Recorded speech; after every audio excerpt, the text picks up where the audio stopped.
आज हम बात करेंगे बायोकेमिस्ट्री के एक और इम्पोर्टेंट टॉपिक के बारे में, कोलेस्ट्रॉल बायोसिंथेसिस। ये एक बड़ा क्वेश्चन आ जाता है, यहाँ पर शॉर्ट नोट आ जाता है कोलेस्ट्रॉल बायोसिंथेसिस एंड उसके रेगुलेशन के बारे में।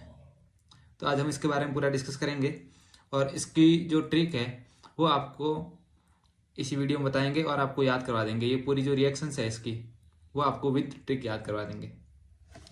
तो हम आगे बढ़ते हैं।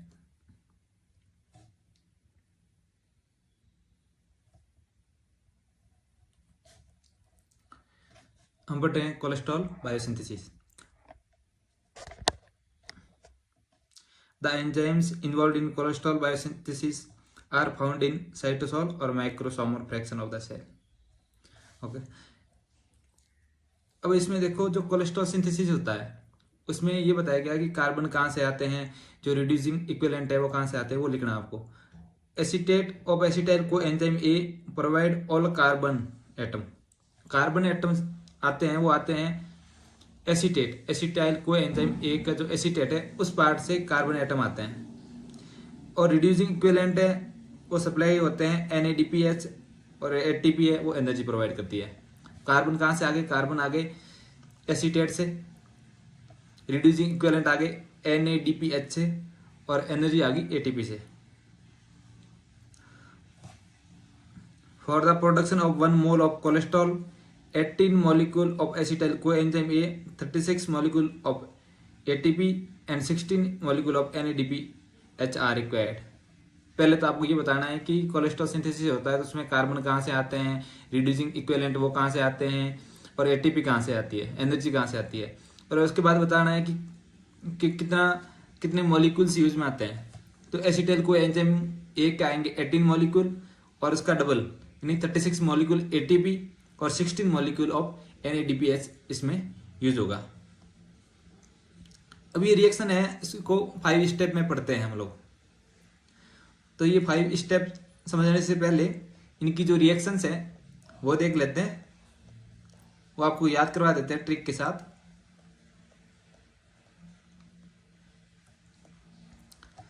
पहले आप ट्रिक समझिए। 2 ब्रदर है, ठीक है, 2 भाई है, एक बड़ा है एक छोटा, दोनों मार्केट गए हुए हैं। तो छोटे वाला भाई है वो बड़े वाले भाई को बोलता है, क्योंकि बड़े वाले भाई ने मिठाई ले रखी है हाथ में, मिठाई बाजार से मिठाई खरीदी है, ठीक है।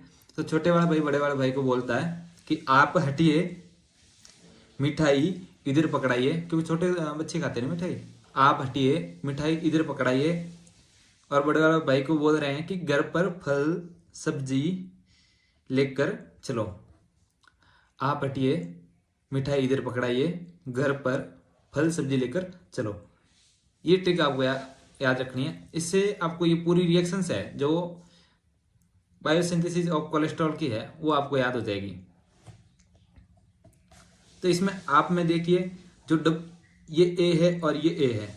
पहले ए का मतलब है एसिटाइल को एंजाइम ए,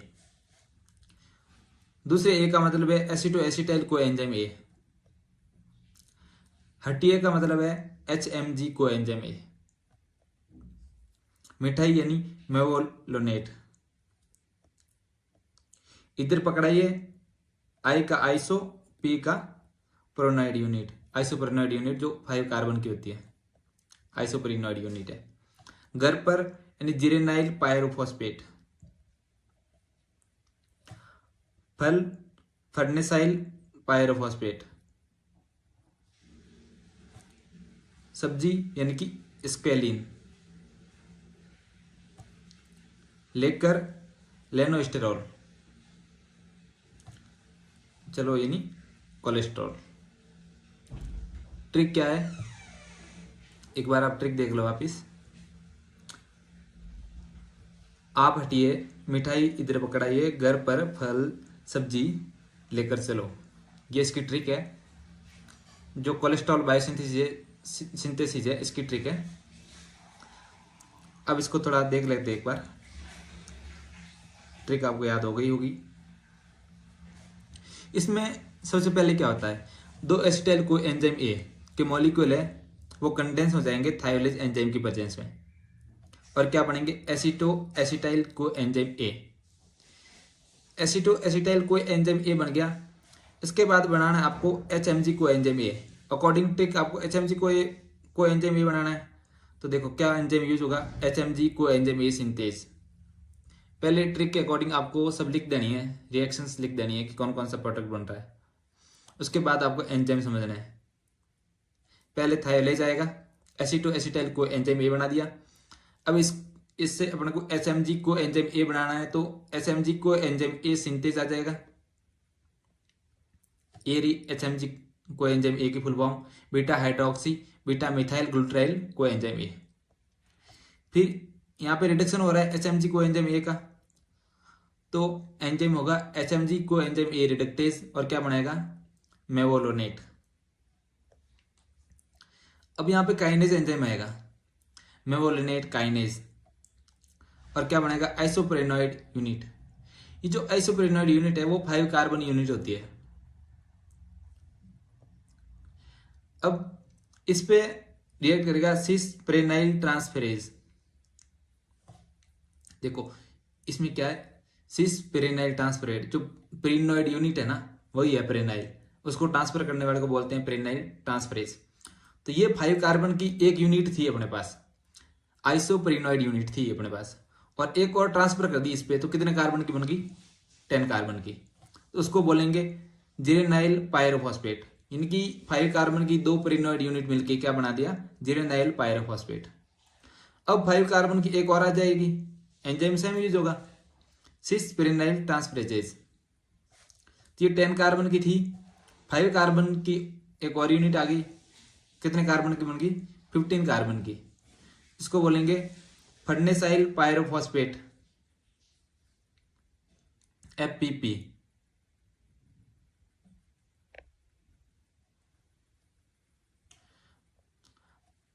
अब देखो इसके बाद क्या आया था, स्क्वेलिन। तो एंजाइम कौन सा यूज होगा, स्क्वेलिन सिंथेज, क्योंकि स्क्वेलिन बनाना है ना, तो इसके लिए एंजाइम यूज होगा, स्क्वेलिन सिंथेज एंजाइम यूज होगा। ये 30 कार्बन का है। अब देखो कोलेस्ट्रॉल 27 कार्बन का होता है, और ये कितने कार्बन है, 30 कार्बन है।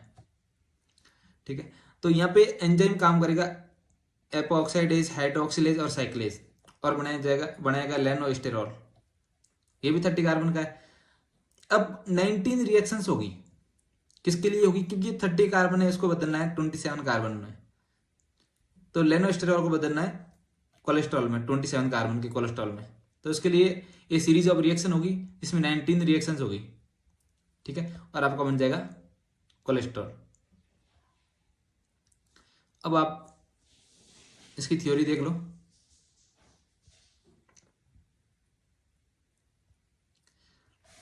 सिंथेसिस ऑफ कोलेस्ट्रॉल में be studied in 5 stage. 5 stages में इसको पढ़ते हैं। पहला है synthesis of HMG coenzyme ए, दूसरा है फॉर्मेशन ऑफ मेवोलिनेट, तीसरा है प्रोडक्शन ऑफ आइसोप्रेनॉइड यूनिट, चौथा है सिंथेसिस ऑफ स्क्वेलिन, पांचवा है conversion of squalene to cholesterol. Squalene 30 carbon, cholesterol 27 carbon. पहला देखो synthesis of beta hydroxy beta methyl glutaryl coenzyme ए, इनकी HMG को एंजाइम ए। तो सबसे पहले क्या होगा, 2 molecule of acetyl coenzyme A condense to form acetoacetyl coenzyme A. Another molecule of acetyl coenzyme A then added to produce HMG coenzyme A. Enzyme कौन सा use होगा, HMG coenzyme ए synthase. ठीक है, दूसरा step था formation of mevalonate, HMG coenzyme A reductase. पहला आया HMG coenzyme ए synthase, फिर आएगा HMG coenzyme A reductase. देखो इस पूरी रिएक्शन में रेगुलेटरी स्टेप यही है, HMG coenzyme A reductase. Formation of mevalonate, HMG coenzyme reductase is the rate limiting enzyme in cholesterol biosynthesis, catalyzes the reduction of HMG coenzyme A to mevolinate, reducing equivalent by NADPH। Okay ठीक है। अब तीसरा देखो production of आइसोप्रेनॉइड unit. ये 3 step reaction होती है, catalyse होती है काइनेज के द्वारा। इसके द्वारा 5 कार्बन की एक यूनिट बनेगी जिसको बोलेंगे आइसोप्रेनॉइड यूनिट। फोर्थ स्टेप क्या है? Synthesis of squalane, IPP and DPP, ये है आइसोप्रेनॉइड यूनिट। ये कंडेंस हो जाएगी और फॉर्मेशन करेगी 10 carbon जीरेनाइल pyrophosphate, GPP.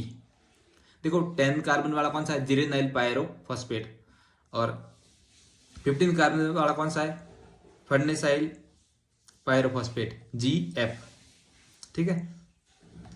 Another molecule of IPP condense with GPP to form 15 carbon farnesyl pyrophosphate. ठीक है, फर्नेसाइल पायरोफॉस्फेट। एक और IPP आया जो 5 कार्बन का था, 10 कार्बन वाले कंपाउंड में कंडेंस हो गया और 15 कार्बन का फर्नेसाइल पायरोफॉस्फेट बनाया। 2 unit of farnesyl pyrophosphate unite to produce 30 carbon squalene. अब इसमें क्या सब कंडेंसेशन ही हो रहा है। पहले आपने आइसोप्रेनॉइड यूनिट बना दी 5 कार्बन की, फिर 2 यूनिट आई और बन गया 10 कार्बन की, फिर एक और आइसोप्रेनॉइड यूनिट आई और बन गया 15 कार्बन की। 15 कार्बन की यूनिट थी, उसमें एक और 15 कार्बन की यूनिट आके जुड़ी तो 30 कार्बन की एक यूनिट बन गई। उस प्रोडक्ट को बोलते हैं हम स्क्वेलिन। 5वां स्टेप है conversion of squalene to cholesterol. देखो स्क्वेलिन अंडरगो हाइड्रोक्सिलेशन साइक्लिजेशन और इसमें यूटिलाइज होगा O2 NADPH और ये किसमें बदलेगा? लेनोस्टेरॉल में। Formation of cholesterol from lanosterol is multi step process with a series of about 19 enzymatic reactions. 19 enzymatic reaction होगी जिससे ये जो लेनोस्टेरॉल है वो कोलेस्ट्रॉल में कन्वर्ट हो जाएगा। लेनोस्टेरॉल 30 कार्बन का है, कोलेस्ट्रॉल 27 कार्बन का है। अब देखो ये लिखना इंपॉर्टेंट नहीं है, बट एक बार आप समझ लो जो लिखा हुआ है। The following are the most important reactions reducing the carbon atom from 30 carbon to 27। 30 carbon से 27 कार्बन में इसको रिड्यूस किया जाता है। 2 मिथाइल ग्रुप को रिमूव किया जाता है। कहां से? C4 से और C14 से। और डबल बॉन्ड का शिफ्टिंग होती है C8 से C5 और C24 और C2 पे जो डबल बॉन्ड है उसका रिडक्शन होगा। ये जो 19 एंजाइमेटिक रिएक्शन है इनमें ये प्रोसेस होता है। आपको लिखना जरूरी नहीं है, आप सिर्फ ये देख लो। The penultimate product is 7 dehydrocholesterol. Penultimate जो एंड प्रोडक्ट से जस्ट पहले वाला प्रोडक्ट होता है ना, उसको बोलते हैं। तो 7 डिहाइड्रोकोलेस्ट्रॉल प्रोडक्ट है, उसका रिडक्शन हो जाएगा और फाइनली क्या प्राप्त होगा? कोलेस्ट्रॉल। ट्रिक आपको याद है। आप हटिए, मिठाई इधर पकड़ाइए, फल सब्जी लेकर घर चलो।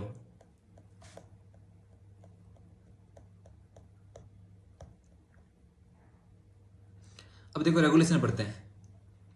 Regulation of cholesterol synthesis. एक बात बताऊं मैं आपको कि रेगुलेशन आपको याद करना है ना, तो आपका मेन फोकस होना चाहिए HMG coenzyme A reductase. अब उसको किस प्रकार से इफेक्ट किया जा सकता है? HMG coenzyme A reductase को कैसे हम इफेक्ट कर सकते हैं? अब देखो cholesterol biosynthesis is controlled by rate limiting enzyme HMG coenzyme A reductase. Okay, सबसे पहले हम पढ़ेंगे फीडबैक, उसके बाद पढ़ेंगे हार्मोनल, तीसरा पॉइंट पढ़ेंगे हम ड्रग इनहिबिशन बाय ड्रग्स। और ये तीनों जो पढ़ रहे हैं ये अल्टीमेटली किसको इफेक्ट करेंगे? HMG coenzyme A reductase, HMG coenzyme A reductase को। तो फीडबैक कंट्रोल में क्या होगा? अगर एंड प्रोडक्ट कोलेस्ट्रॉल है उसकी कंसंट्रेशन ज्यादा है, तो उसकी कंसंट्रेशन ज्यादा होगी तो जो HMG को एंजाइम ए, इस एंजाइम के लिए जो जीन रेस्पॉन्सिबल होती है उसका ट्रांसक्रिप्शन को रोक दिया जाएगा। तो HMG coenzyme A reductase enzyme कम हो जाएगा, तो ये रिएक्शन कम हो जाएगी। अगर मान लो कि एंड प्रोडक्ट कम है तो क्या होगा, ट्रांसक्रिप्शन बढ़ जाएगा, HMG coenzyme A reductase enzyme की कंसंट्रेशन बढ़ जाएगी और ये रिएक्शन और ज्यादा होगी। अब दूसरा देखो हार्मोनल रेगुलेशन। हार्मोनल रेगुलेशन में आपको कैसे याद करना है कि जो डीफॉस्फोरिलेटेड फॉर्म होती है ना, इसमें भी सेंटर पॉइंट यही है, HMG coenzyme A reductase, उसकी दो फॉर्म होती है, एक होती है फॉस्फोरिलेटेड, एक होती है डीफॉस्फोरिलेटेड। फॉस्फोरिलेटेड होती है वो कम एक्टिव होती है, डीफॉस्फोरिलेटेड होती है वो ज्यादा एक्टिव होती है। तो ये जी देखो आप ऐसे याद कर सकते हो, जी। अब जी क्या करती है कि काम करने से रोकती है कि चल रहने दे, काम मैं कर दूंगी। तो ये है ना, ये HMG को एंजाइम रिडक्टेज को इनएक्टिव कर देगा, इनकी रिएक्शन को रोकने का काम करेगा, रिएक्शन को कम करने का काम करेगा। कौन सा, ग्लूकागॉन और ग्लूकोकॉर्टिकॉइड, जी ठीक है, ये रोकेगा, रिएक्शन को कम करेगा। क्यों, क्योंकि ये किस में बदल देगा, फॉस्फोराइलेटेड फॉर्म में बदल देगा। किसको, HMG को एंजाइम ए को, HMG coenzyme A reductase को। इंसुलिन और थायरोक्सिन ये कोलेस्ट्रॉल के प्रोडक्शन को इंक्रीज करेंगे by enhancing the formation of active HMG coenzyme A reductase. तो HMG coenzyme A reductase वो डीफॉस्फोरिलेटेड फॉर्म में बदल देगा। तो डीफॉस्फोरिलेटेड फॉर्म है वो एक्टिव फॉर्म होती है, तो इसके कारण कोलेस्ट्रॉल सिंथेसिस है वो बढ़ जाएगा। तीसरा है इनहिबिशन बाय ड्रग। आपको दो ड्रग याद रखनी है, कॉम्पैक्टिन और लिवोस्टेटिन। ये फंगल प्रोडक्ट है जो क्या करते हैं, कम्पिटेटिव इनहिबिटर है किसके, HMG coenzyme A reductase. Fourth देखो आप, HMG coenzyme A reductase activity is inhibited by bile acid. Fasting also reduce the activity of this enzyme. देखो रेगुलेशन में आपने क्या पढ़ा, एक बार समराइज करते हैं। रेगुलेशन में आपने पहले फीडबैक कंट्रोल पढ़ा। देखो सेंटर पॉइंट आपका मेन फोकस इसी पे होना चाहिए, HMG coenzyme A reductase. पहला है फीडबैक कंट्रोल, उसमें क्या हुआ, अगर प्रोडक्ट बढ़ गया, एंड प्रोडक्ट है उसकी कंसंट्रेशन बढ़ गई, तो क्या होगा, ट्रांसक्रिप्शन है वो कम हो जाएगा, जिसके कारण HMG coenzyme A reductase कम हो जाएगा।